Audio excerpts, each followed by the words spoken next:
want to say from my side that it is truly an honor to be here today for this momentous occasion, and it's a matter of personal pride and satisfaction for our entity, because this moment has been a long time coming.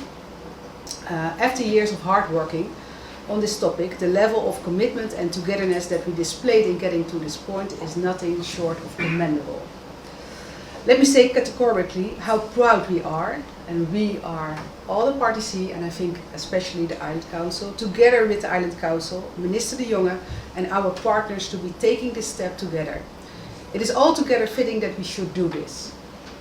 This development is immensely important for the residents of Statia, who are entitled to a dignified life in safe, properly maintained and healthy homes.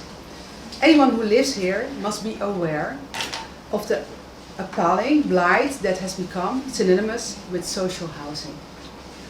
Anyone who has seen the current state of social housing cannot help but recognize the need to repair and renovate these homes to make them truly livable for the residents. And anyone who needs one of these homes is familiar with the embarrassingly long wait on the waiting list. So this is a tremendous challenge for a small island where the level of poverty is an uncomfortable truth we have to face.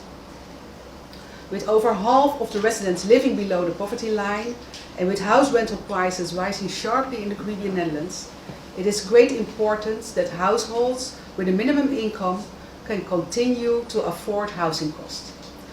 It's imperative that we tackle poverty from different angles.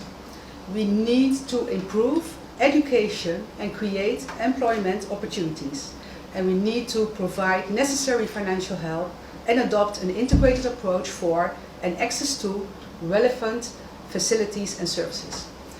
Many of these recommendations are contained in a report of poverty among single parents and children in the Caribbean Netherlands, presented recently by the Ombudsman.